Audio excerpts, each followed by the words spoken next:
Assalamualaikum warahmatullahi wabarakatuh.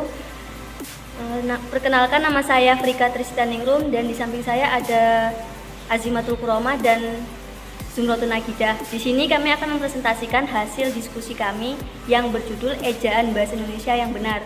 Langsung saja ke pembahasan.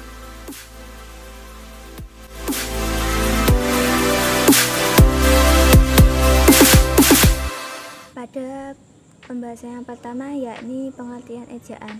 Ejaan adalah cara menuliskan bahasa dengan menggunakan huruf atau tanda baca. Di dalam perkembangannya, bahasa Indonesia telah mengalami beberapa perubahan macam pedoman ejaan. Pada tahun 1901, ejaan menggunakan ejaan Van Ophuijsen. Pada tahun 1947 menggunakan ejaan Republik atau bisa dikenal dengan ejaan Suwandi. Pada tahun 1972 sampai sekarang kita menggunakan pedoman ejaan bahasa Indonesia yang disempurnakan. Di dalam pedoman tersebut diatur yang pertama pelafalan, penulisan huruf, penulisan kata, penulisan artikel, penulisan partikel, penulisan angka bilangan, penulisan unsur serapan, dan penulisan tanda baca. Untuk pembahasan yang kedua, ada ejaan penulisan kata yang benar. Yang pertama ada kata dasar. Kata yang berupa kata dasar ditulis sebagai satu kesatuan. Contohnya, ibu percaya bahwa engkau tahu. Yang kedua, kata turunan. Yang pertama ada imbuhan, baik berupa awalan, sisipan, atau akhiran, ditulis serangkai dengan kata dasarnya. Contohnya, penatapan, dikelola, menengok, mempermainkan. Yang kedua, jika bentuk dasar berupa gabungan kata, awalan, atau akhiran, ditulis serangkai dengan kata yang langsung mengikuti atau mendahulinya. Contohnya, bertepuk tangan, garis bawahi, menganak sungai, sebarluaskan. Yang ketiga, jika bentuk dasar yang berupa gabungan kata mendapat awalan dan akhiran, contohnya menggarisbawahi, menyebarluaskan, dilipat gandakan. Yang keempat, jika salah satu unsur gabungan kata hanya dipakai dalam kombinasi, gabungan kata itu ditulis rangkai. Contohnya, antar kota, dasawarsa, adipati, ekstrakurikuler, dan lain-lain. Nah, yang ketiga, ada penulisan kata ulang. Bentuk ulang ditulis dengan menggunakan tanda hubung di antara unsur-unsurnya. Contohnya, anak-anak, mata-mata, berjalan-jalan. Yang kedua, awalan dan akhiran ditulis serangkai dengan bentuk ulang. Contohnya, kekanak-kanaan, perundang-undangan. Selanjutnya ada ejaan penulisan tanda baca yang benar. Penggunaan tanda baca yang tepat penting diperhatikan dalam penulisan karya ilmiah. Banyak pengguna bahasa yang kurang mengindahkan kaidah tanda baca sehingga tulisan yang disusunnya tidak mencapai sasaran. Nah, untuk memahami kaidah tanda baca tersebut, di sini saya akan menjelaskan sedikit singkat kaidah-kaidah yang dimaksud. Yang pertama ada tanda titik, dipakai pada akhir kalimat pernyataan, singkatan nama orang, nama gelar, jabatan, pangkat, dan sapaan. Kemudian memisahkan angka jam, menit, dan detik yang menunjukkan jangka waktu. Yang kedua ada tanda koma, dipakai di antara unsur-unsur dalam suatu kemeriaan, memisahkan kalimat yang setara, di belakang kata-kata seruan, di antara nama orang dan gelar akademik. Yang ketiga ada tanda titik koma, dipakai untuk memisahkan bagian-bagian kalimat yang sejenis dan setara, memisahkan kalimat yang setara di dalam kalimat majemuk. Yang keempat ada tanda titik dua, dipakai pada akhir suatu pernyataan lengkap bila diikuti rangkaian atau pemeriaan, sesudah kata atau ungkapan yang memerlukan pemeriaan, dalam teks drama sesudah kata yang menunjukkan pelaku percakapan. Yang kelima ada tanda hubung, dipakai untuk menyambung suku-suku kata yang terpisah karena pergantian baris, menyambung awalan dengan bagian kata di belakangnya, menyambung unsur kata ulang. Yang keenam ada tanda pisah, dipakai untuk membatasi penyisipan kata atau kalimat yang memberi keterangan atau penjelasan, menegaskan adanya oposisi di antara dua bilang atau tunggal yang berarti sampai dengan. Ketujuh, ada tanda elipsis, dipakai untuk menggambarkan kalimat yang terputus-putus, menunjukkan bahwa dalam suatu petikan ada bagian yang dihilangkan. Kedelapan, ada tanda tanya, dipakai untuk akhiran kalimat tanya, menyatakan keasingan tentang sesuatu. Yang kesembilan, ada tanda seru, dipakai sesudah ungkapan atau pernyataan yang mengandung seruan dan perintah. Yang ke-10, ada tanda kurung, dipakai untuk mengampit keterangan tambahan, mengampit angka atau huruf yang merinci satu urutan keterangan.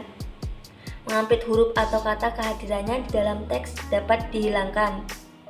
Yang ke-11, ada tanda kurung siku, dipakai untuk mengampit huruf kata atau kelompok kata sebagai koreksi atau tambahan pada kalimat atau bagian kalimat yang tertulis dalam naskah asli.